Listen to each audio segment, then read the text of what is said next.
Welcome, folks, to the MMA podcast. My name is Dustin Jones, and I have with me Dr. Nick Dennis with the NeuroStrength Network. Hopefully, you're following Dr. Nick because he recently had an awesome challenge of trying to do large amplitude movements in the most random of places to bring awareness to folks that have neurodegenerative conditions and Parkinson's disease. So you probably see him, amazing mustache, beautiful flow in the back. We're going to talk all about his cool program, NeuroStrength Network, that he's doing with his good friend, Dr. Bert Barrera, and just kind of his path and journey. And I know y'all are going to take away a lot from this conversation. So, Dr. Nick, thank you for blessing us with your time, the stash, and your presence. Thank you, man. I really appreciate it. It's a huge honor. I'm so excited just to be a part of it. Following MMA for a long time, so this is pretty surreal. Thank you so much, man. Hell yeah. All right. Well, let's get into that because it's you've been following it for a long time. So you graduated in 2022. Yep. And at the time of this recording is 2026. You have a very strong passion for working with a relatively specific group of individuals. Has that always been the case? And if not, was there a moment that you became very clear of the route that you wanted to take your career? And I want you to answer this thinking about, you know, the people that are listening that may not have clarity on what they want to specialize in or who they want to serve. So have you always been wanting to go down this route? And if not, was there a moment that changed your mind? Yeah, man, that's a great question. I guess it's kind of funny. I am pretty atypical in the sense. So I actually did my undergraduate at the University of Alabama. When I started, I actually was a finance major. So had no Nice. idea really what PT was. Started always loved exercising. CrossFit's kind of like my background for exercise. I've done that since I was like 14. And so now I'm going on 15 years of that. But got to school and I was like, man, finance is not for me. I don't like these numbers. This is so boring. I love exercising, but I don't know what else there was. And basically through a one-off conversation on physical therapy. And I mean, I had a shoulder injury during CrossFit when I was in undergraduate, and I kind of rehabbed it myself. I was like, hey, let's figure out how to do this. And thought it was cool, found physical therapy, but still just didn't even know there was a whole side to neuro PT. I got one exposure to a clinician that she was working with someone with the TBI. And I was like, man, this is so cool. She's pushing them hard. And I was like, this is so interesting. But I didn't know much. And it's honestly funny, even when I went to the physical therapy school interviews, didn't even know like their acute care PT was a thing. Like I remember getting questions about it. I was like, I am kind of screwed. I'm like, I don't think I'm going to get this school because I was like, I don't even know all the realms of PT. Fast forward, got a PT school and just fell in love with neuroscience, man. Like we had a professor and it was one of the hardest classes. And we joked that it was way harder than it needed to be, but it just sparked my interest for the brain and just the incredible things that our bodies can do. And then I had a professor in school. Her name's Dr. Selena Morgan, and she's to this day one of my mentors. She's amazing, and she just is on fire, man. She specifically specializes in spinal cord injuries. She's doing research right now where they're getting people who are quads like walking again. So she has a lot of connections out in Kentucky through like all the spinal cord research that they're doing right now. She's got a big treadmill. So in PT school, I was like, man, we have the opportunity to push these patients and just give them so much more than like the typical sitting at a plant doing some TheraBand exercises or some long arc quads. Like we've got to give people a life back and like actually get them working again. And I did, and that's really just where my interest sparked. I was like, this is so fun. I'm like, I love working with people. And like people saying, oh, wow, I've never had PT like this before. Or I've never done, I didn't think I was going to do XYZ. And I mean, nothing, no hate to the ortho population, but it was just like, I didn't enjoy it as much. It was like, I want to show these people that are 60, 70, 80 years old with these quote unquote death tickets of a neurologic diagnosis and then show them like, hey, guess what? Like you have way more that you can do. And Yeah. it's been so fun ever since then. It's the best, man. I love that, man. I had a similar experience in the sense of working with just geriatrics in general. So just older adults, but yeah, just the opportunity for change that we can promote in these individuals, I found far more fulfilling than when I was working with athletes or in that mainly orthopedic population. And not a hate on that setting. Like I love that. Yeah, I'm in yeah. that setting now, but Yeah. But for that population to show them how much they can change at this stage of their life and the impact of that change in terms of their quality of life, I found very addicting for sure. Did you have, so coming with that CrossFit background and, very experienced in fitness, but then also high intensity fitness in a lot of different domains, Yeah. did you feel a tension with what you were doing in your own life and what you were experiencing in the gym, and then, like, what you would see in the clinic? Like, was there a big disconnect or Yeah. very different approaches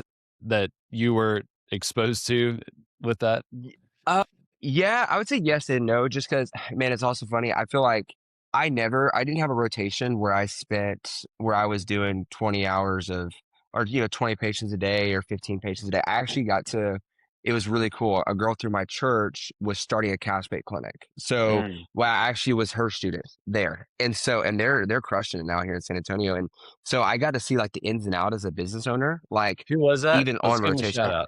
Yeah, man. So they are Revival Performance Yeah, Physical Therapy. So, dude, they're also Dr. Aaron McNally, Dr. Lauren Strank, and they have a whole team now, man, that is running here in San Antonio.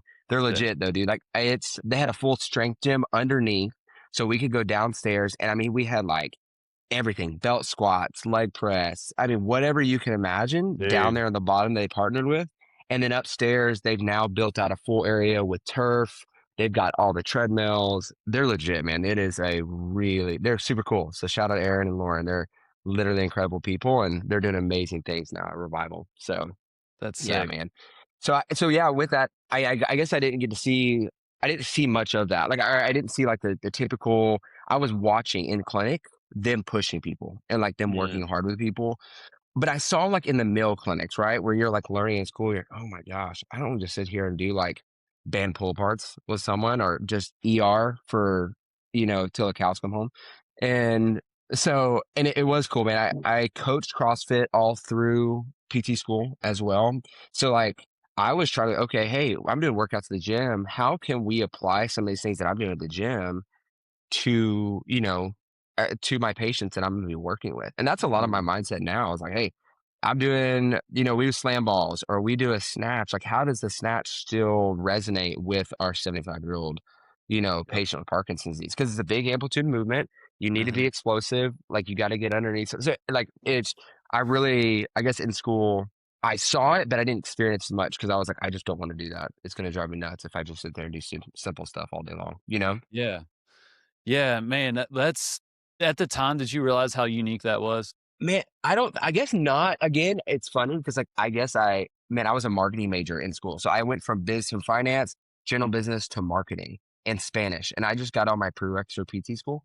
So it was funny because like when I got to school, I remember the first week them learning about all the planes, like frontal, transverse, sagittal, all this stuff.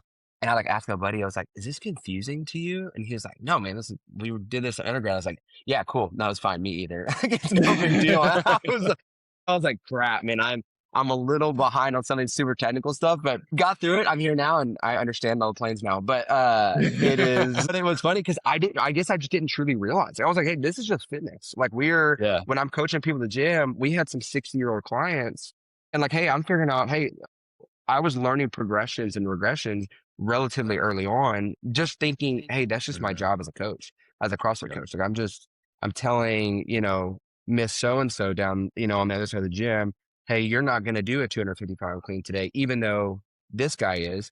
You're going to just do a barbell, or we're going to work on a Mhm. PVC pipe today.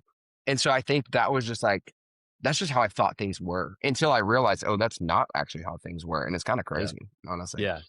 Yeah. Big shout out to CrossFit, the methodology, Yeah. that brand, right? Just because the concept of defining work, the workout, and then scaling it or providing options, that's just how they operate, right? You go to a class and everyone's going to be getting the same stimulus, but it's going to Yep. look very different amongst Yep. folks, and they have spearheaded that and equipped Yep. thousands upon thousands of people. And yeah, level one for me and coaching and just partaking in class, I think for my career was one of the most influential decisions I've made that has Yep. influenced my clinical career. Just and that was the norm for you, which is so cool to Yeah, man. see. I also want to just speak because I hear your story, and if I could have, could go back, right, and Yeah. have a rotation like that, like, man, that would have been so cool. I want to encourage if there's students that maybe in a really difficult rotation right now. When I say difficult, I mean you're like, what am I doing with my life right now? Yeah. Yeah. What are we doing here? Right? You feel like it's an absolute waste of time. You may have a classmate that's on this super sick clinical doing all these epic things. And there is value in those quote unquote crappy rotations in the sense of, what not to do, which is almost as important of knowing what to do. And I felt a lot of resentment in school that, you know, get a few years out and I was like, man, you know what? Like, I'm never going to treat like that, but I'm really grateful I was exposed Yeah. to that of Yeah. knowing what not to do is super valuable. So you had this amazing exposure in school and then you get out. Could you kind of describe your current kind of work situation and then kind of Yeah. what led to NeuroStrength Network and that amazing program that's really blowing up? Yeah, man. If I get too long-winded, just interrupt me. Mhm. But yeah, so we start. So I got done with PT school. The way our program works is we do a 10-10-10 week rotation, and then we do a 4 week selective. So I did a Okay. 4 week selective that was my neuro outpatient rotation. So And that's at I the did it. end? That was the very end. Yeah, and man, it's cool because like you can kind of reach out. Hey, our professor there, his name's Dr. G. Like, hey, Dr. G, I'm very interested in X, or I haven't seen Y, or hey, they Yeah. even have some relationships with like the San Francisco Giants. Like, you can go and like work with a baseball team. So there's a lot of cool connections within the program. But I was like, I had done a neuro PD rotation. I had done my outpatient, the cash based clinic with Aaron and Lauren, and then I did an acute care. And I was like, I have not gone to see outpatient neuro. Like that's what I love. I was like, but I just haven't gotten the opportunity. I was like, could I work with, her name's Dr. Crystal Keller, and she's here at UT Health. And he's like, yeah, have at it. So I did that, and I was like, I love this. I was like, Yeah. this is my jam. But there was no opportunities. And that's what I think also as well to students, and I hear it all the time, students are really discouraged because there's not a lot of outpatient neuro spots. Like, Yeah. and it's tough. Like it's student, I see students today, every students are like, oh, I want to find outpatient neuro. There's just nothing. And so, and I can maybe touch on that later, but I was like, hey, all right. I reached out to the clinic director. Her name's Sherry Hewen. She's amazing. And I was like, Sherry, I was like, I want a job here. I was like, and I said, you just let me know if an opportunity comes about. I said, I'll do whatever. And we are really praying for an opportunity because we were about to have our first son. So I was like, God, help me find an opportunity, like where we want to Mhm. be at. And I worked acute care for 7 months. And so I did In the PRN. same So I worked, system or different? no, different system. So Yeah. actually the system that I was a student at. And it Gotcha. was cool, man. I learned a lot. And I think that people don't value how much you can learn in acute care, like in Mhm. an inpatient place. I saw a lot of really heavy cases. I mean, you're seeing ICU, dense strokes. You're seeing some not so fun stuff, right? General, just debility, people coming in for whatever, for CHF Mhm. exacerbations. I was, I got to learn a lot, and I saw a lot inside in the acute care inpatient rehab setting. Did that for 7 months, and I literally messaged my director every month. Every month, hey, just checking in. Any opportunities, let me know. And I probably became a little annoying, but I was like, I just because I'm putting myself out there, and I think that Right. students don't are afraid to do that. And I try to put that on my Instagram. And I've had a handful of students reach out. And if you're listening to this, like props to you because I it means a lot. Like, and I know it seems scary when you see somebody with X amount of followers or like, and honestly too, it's like I even thought it was a little nerve wracking. Hey, messaging Dustin Jones from MMOA, like, oh, he's a big dog in this space, like, and not hearing, or if I'm going to hear back or not. It's like, man, there's message people. You don't know what's going to happen, like what relationships that could lead to. Yeah, 100%.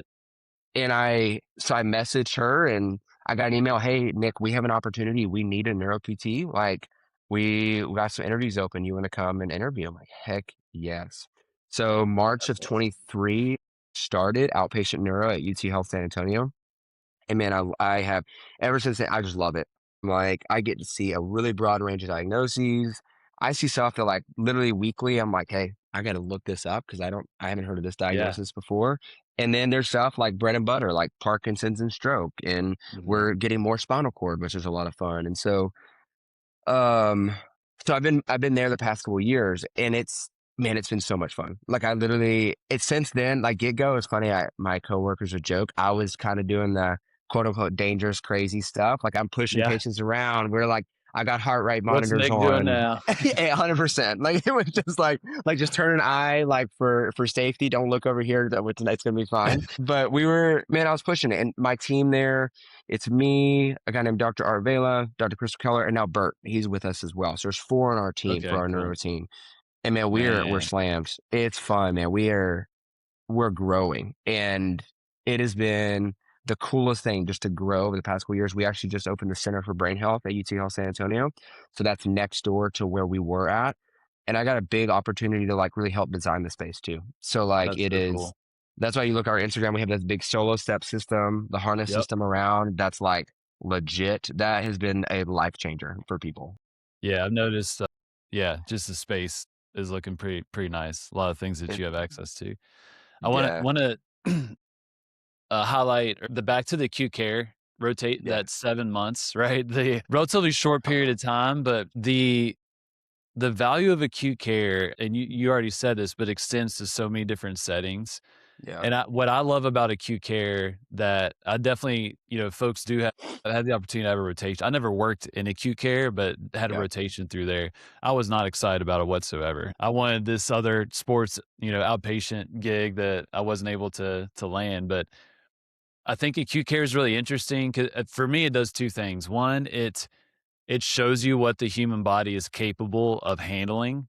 yeah, Like if you get in the ICU and you got someone that's basically on their deathbed, but you can still get them up. You yeah, can stand them up. You may be able to walk that individual and to see how that can impact them and then for them to survive that and maybe get discharged, right? And to get out of the ICU and get back to their life. Like you get a good grasp of what the body can handle and yeah, that along with my own training, right? Like in the CrossFit gym, yeah, you start to see, "Oh, this person can handle that." Like, what yeah, used to be scary now becomes very reasonable, and I yeah, think acute care does a really good job of that. And 2, especially for folks that want to work with older adults or folks that have, some type of neurological condition, like, that person has been through the ringer, right? Like, they have yeah, gone through kind of every step of the way through the healthcare system, and for especially for folks in outpatient, if you can have that perspective, like, what they actually did, what they went through, what they experienced physically, but then also emotionally, that helps you out, like, in that yeah, setting because you have a little bit more empathy, and I feel like, man, I had 8 weeks in acute care, and it just utterly changed my whole perspective that I don't think I would have had if I hadn't been in there. yeah. Dude, I resonate with that so much. And it is, it's like, and it's not, you're right, it's not fun. Like changing butts, let's be real here. No one enjoys it. I Right. was changing adult butts and then my son's butt. It was just like that's all I was doing all day long. You know what I mean? And it's like, but it was also like it was so fun because are so valuable. I guess I shouldn't say Mhm. fun because I know it's not the most fun all the time, but it is like it is. It's so valuable. And I think a lot of times people get discouraged if they're like, oh, I'm working acute care, working inpatient rehab. I'm like, guess what? You get to be the opportunity, like someone gets to see something different. You could be the Mhm. clinician that is the change on an acute care team or on an entire like floor of like, man, oh, here comes so and so. We know they're gonna get them up and get them working Yep. today. And it's like, but get it, like that, and it's so cool. And so for those of you that are listening or nervous about acute care, inpatient rehab, go for it. Like you just never know what you could learn or see. Yeah, It'd be very cool. 100%. So you're in a super cool spot now, Yeah. very, I would say innovative. You have a lot of support, a lot of say, right? And like what Yeah. the new space is going to look like. And then we have NeuroStrength Network. Well, did that start with you, excuse me, with you and Bert? What does it look like now? Where do you want to take it? Just kind of hear kind of the formation story and your hopes and dreams with that. Yeah, man. Yeah, and I think that's what my story is different because it's like most people leave a system or wanting to do something different because they don't like the way things are done. And man, I love being ETL. So Lord willing, I'll Mhm. be there for a really long time, unless it's just like my hands are tied. I have to take over nurse strength, which would be Yeah. cool to run. But Bert and I have known each other since PT school. We met each other the first week of PT school. this girl named Sam, this girl named Chris and Kevin. We were all kind of like, we hung out together. And Chris actually is doing amazing things nowadays through, if y'all have heard of E3 Rehab, he runs their podcast. Like he's one of like my best friends actually, which is really, Okay, really sweet. cool. So super cool guy. Bert, Sam and I literally studied every day together all through PT school. We saw each other more than our families. Like we kind of like it was every day from 6 a.m. till 5 p.m. We were there. And so Bert and I kind of just have been working. He actually worked another story. He worked acute care inpatient rehab. Then he got an opportunity to do outpatient neuro in New Braunfels, which is Mm, outside of San Antonio. And we both were just like, man, there's got to be more. There's something else. Like we know that we want people to get the opportunity or need the opportunity after care or after PT, but we don't know what that is. We saw people, insurance is saying no more, or you're kind of limited on that. If we saw everybody in physical therapy for quote unquote medically necessary things all the time, we would run out of space. mhm. That is the realistic part of things. Yeah. So Bert and I were like, we've got to figure it out. So we're like, all right, man, let's start it. Let's figure something out. We're getting an LLC. Let's run with it. And so we're like, we want to do some company focus. We're making an Instagram and we want to run something to work with people.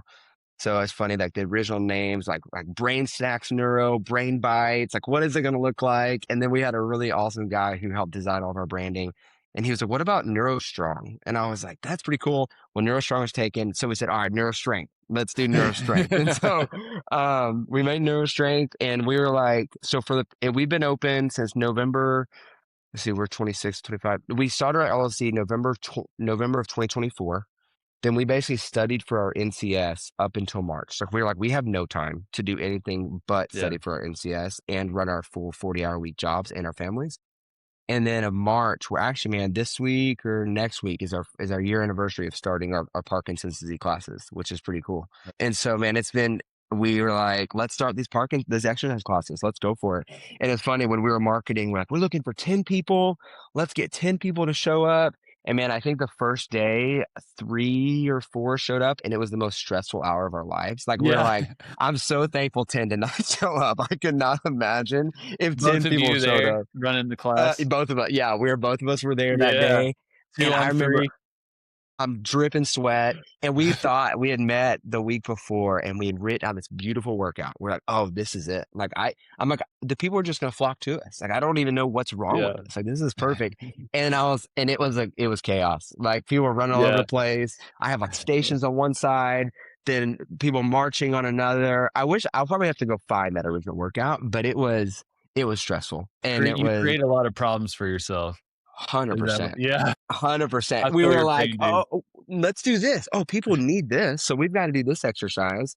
And then before I knew it, I was like, wow, you're running a workout class, even with all the experience of CrossFit and in clinic, is so different Very different. than like a workout class for people 60, 70 plus that have minimal experience in a workout setting. Man, it was crazy. Yeah. So, but we have So consistently ran every week, basically for about a year of our Parkinson's exercise classes. that's awesome. So where are these classes held? So one of my best friends from childhood, he owns a personal training gym here in town called Whitfit Health, and he owns another spot just outside of town. So he has 2 locations. And we'd always talked about going into business together, but I was just never ready. Like I just didn't have the opportunity, which Mhm. I'll tell people, you say you're never ready. I'm still not ready. So just Yeah. jump into it. Like, I mean, like that's just kind of part of it. Like, Yeah, you'll never but feel it.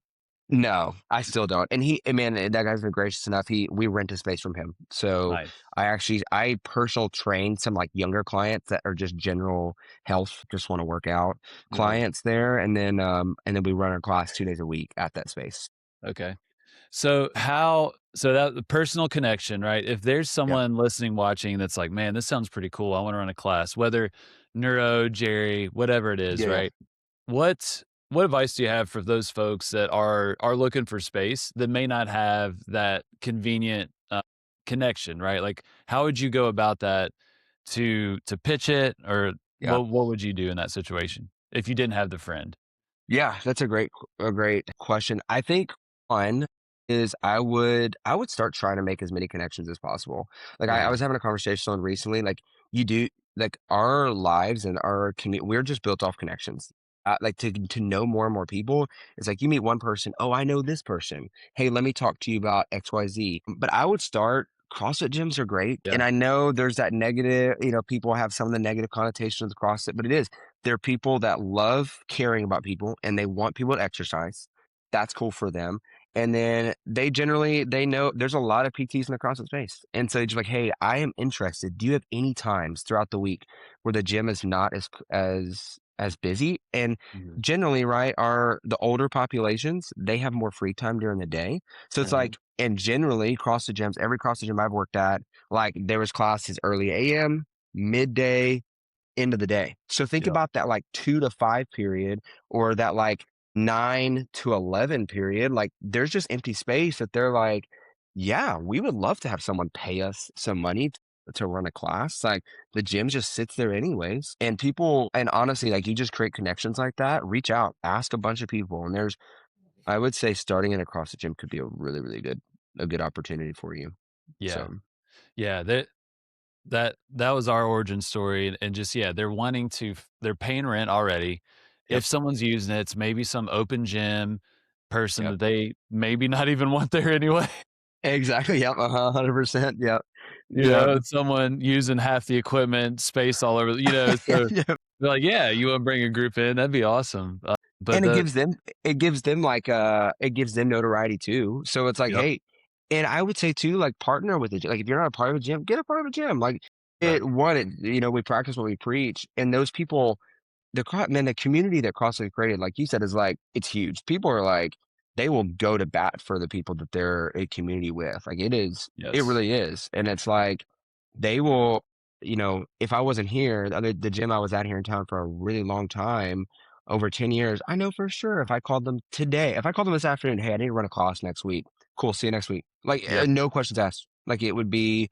And so I think asking people and just getting your name out there, ask people to lunch. Like I've met with some pretty big people the past couple of weeks because we're considering a nonprofit side of things as well. And mhm, I'm having follow-up lunches with other people from one lunch. yeah, Like don't be afraid to reach out.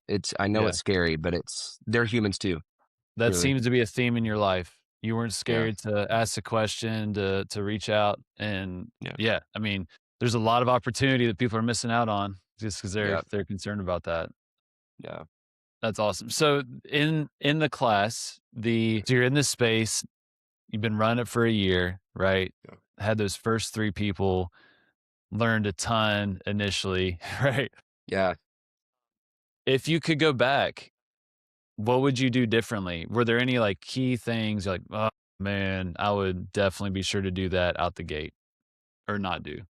Um, yeah, I would jokingly, yeah, I would listen to y'all's podcast that talks about how to run a fitness class earlier on. Y'all had a podcast a long time ago that said like Mhm. how to run I think it was like 60 plus old class. And it was so valuable because that's a lot of like our framework now. Cause it is helpful. I would say like one, keep things like super simple. Yeah. Like it, and I say that all the time in clinic, and for some reason my mindset changed when I was trying to make a class. Simple works. You don't have Mhm. to do this like super elaborate, crazy thing. Like it's just simple things work. And yeah, man, I think I would start there and just kind of see where you can grow. Almost like start so simple, communicate that with people like, hey, class is gonna be simple today, but we're going to grow with that. And I think people Mhm. will value that a lot. Um, and then I guess we're trying to grow. We're in the process now. So I wish early on I would have just like gone to more support groups and gone and talked a little bit earlier and just had like a more set in stone plan of like, hey, this is who we are, this is where we're at, this is what we offer. I think when we started out, we were kind of wondering and I think still in some aspects trying to figure out who we are, but just write out who you are. Who do you want to serve? Like, don't be afraid to only do that. Like, I think that people get Mhm. nervous about like, oh, there's this person doing this and this person doing this. It's like, well, guess what? That's not who Nick is. Like, Nick doesn't serve all these people. Like, Yeah. Nick serves. I want to serve people with Parkinson's disease and stroke. Like that is like my like MO. Like if that's the hill I'll die on. So it's like, Mhm. and that's what I really want to be good at is just those things, you Yeah. know? And so I recap, it's like start simple, and then find your like what and why early on, run with it. And don't be afraid. Don't look side to side, like head forward. So that way, you know, like where your direction is, you know? That's such good advice, and it is scary initially, right? Because you wanna have a broad net to capture a lot of people, but the broad net turns people away, Yep. or and we experience this, it adds a pretty heavy logistical burden to you trying to grow the thing and run the class. Yep. You have if you're not clear of who this is for and who it's not for, you're gonna get a lot of folks that may be interested, but not appropriate, and you'll spend a Yep. lot of time talking on the phone, emailing, texting, trying to basically filter when if you would have been more clear on the front end, the right people would reach out and the wrong people would say, this isn't for me." That you're explaining your first class, and, like, for us, that was the biggest thing. I mean, we Yeah. definitely absolutely butchered, like, the program or the class plan in terms of how we set it up, what exercise, like, that was a disaster. But we also didn't have a filter for who was Yep. appropriate for and not for, and so we just had this huge, wide array of function, physical function, but then also cognitive function as well, and it Jeff and I were in there, and, I mean, it was yeah, I don't ever wanna do that again. It was Dude. very, very stressful, but you it's a lot of you can it's so easy to create problems for yourself in that kind of group environment, and then once you learn, then you could start to eliminate the potential for those problems, and then it runs real smooth, but it can be quite the learning curve to get to that point. Yes, and it still is. That's the funny part. It's like we're I remember getting done, and I was like, "Oh my goodness gracious, this was not what I expected." I'm thankful we didn't have 10 people, and now and we still for the drawing board all the time. We're now trying to figure out how we want to add like change classes up a little bit, how to keep them fun but also consistent so people can grow on movements. And you're Mhm. like, or for people for older adults to understand what actually progressive overload looks like and not just the same weight every single week Yeah. forever, you know? And those are big hurdles you kind of forget or don't realize. So, Right, right. So, I'll have a lot of conversations with folks that they know services like this are valuable, obviously, right? Like, we know, yeah. man, if people like, let's say if I'm seeing someone for outpatient and we come to the end of the course of care, like, I want them to keep doing the thing, right? I want them to join a Yeah. community or do some type of class. And just a lot of folks, they may not have access to that or there's nothing in their area, right? And that was a motivating factor for us. Yep. Um, but I'm curious for you, like how just being so, narrow in a good way to like who Yeah. you're serving, how has adding this as a service associated with you, I mean, not necessarily like the clinic per se Yeah. formally, but Yeah. how has that impacted the clinic and vice versa? Like, have those complemented each other pretty well? Have you had folks that you worked with that have now transitioned into fitness? D Yes. No, that's a good question. Yes, we have, and I think I alluded to it earlier. If we have people staying in the PT system forever, I think we're doing a couple things. One, we're limiting care for other people, newly diagnosed patients that need to Yeah. come and, like, learn about their diagnosis and get Mhm. skilled medical care, one-on-one treatment, and then also we're just, like I think we're, like, enabling this, like, "Oh, I need to be in this one-on-one thing forever." And I think what NeuroStrength does is one of our big goals is creating community. Like the amount of Mhm. times, man, that I've had these grown men, 75 years old, come into the PT bawling because they don't know anybody else with Parkinson's disease, you Uh, know? And it's like, it breaks your heart because like, man, we need community. Like we need others around us. And so the cool part about being at UT Health, like I said, they're so supportive. I'm so thankful. So I met with our docs recently and one of our nurse practitioners, and I was like, "Hey, I've got this program." She's like, "This is amazing." She sent it out to all of her people, like to all the people in her department. And then she actually sent it out to one of the local military hospitals here in town. And last 2 weeks ago, I got an email from one of the military docs. "Hey, I've got a patient that would love to come. Like, could she come?" I'm like, that's "Heck awesome. yeah, she can come." And she's coming today. I'm going to meet her here in about 2 hours. So it's like, you know, I think that's what like my goal, and I think from the beginning is like I'm never taking away patients like from my clinic. So I think Yeah, sometimes like you worry about this conflict of interest. Like, no, like I am not taking away people from my clinic. I'm saying, right. hey, you're done with care. We would end. Why don't there's this class? And I tell them about all the other resources in town too. Like I'm not Uh-huh. going to shy away from it, but also too. we are different than any other place here in town. Like they're just Right. truly like we're the only place that does weight training, that does like a full spectrum of care, like training in a class. There's a lot of places that do like boxing is really popular for Parkinson's. That's Hmm. great. There's people that just want to box. Hey, go get it. Like Yeah. there is, if you desire to do that, like salience is important. If boxing is important to you, like that's what you need to get after. I personally think our class is probably a little bit better for some people, but for some Hmm. people not, you know? So it has been, it's so nice to compliment. Cause then I have a guy that literally he was seeing us. And I think the last time we saw him in our clinic was like a year and a half ago.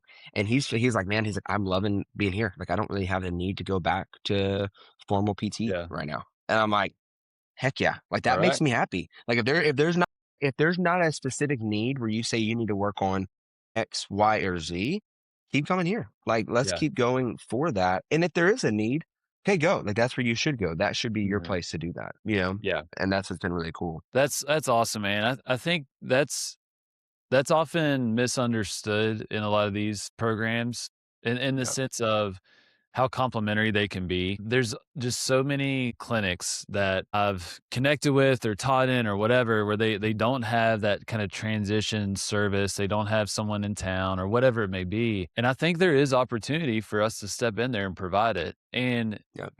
I think it's easy as someone who owns a clinic to see if I reserve this much space for 2 hours, a day, for example, Yeah. and then calculate, well, I could generate this much revenue with this many patient visits, right? Like it Yeah. does come down to a math problem, but I don't think we have valued enough what building a community around your brand can do in the sense Yeah. of bring people into your space over and over and over again, what that does to elevate the value of the brand, but then also, how they're going to talk about it to their friends. If they need Yeah. PT, where are they going? Right. They're coming right back to you. So retention Yeah. strategy too, and obviously the membership, right? Like you can get a solid revenue stream.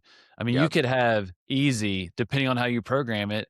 If you take 500 square feet of your space and you're offering a couple classes a day for a week, there's no reason why you can't have at least probably 50, 70 members, depending on how often they come, maybe even Yeah. 100. Yeah. We got to 100 members offering 3 classes a day Heck yeah. within a CrossFit gym, right? And I mean, prices for, something like that, depending on your area, I mean, we're talking at least, 150-ish a month Yep. that you could charge. I mean, that's considerable amount of money. So Yeah.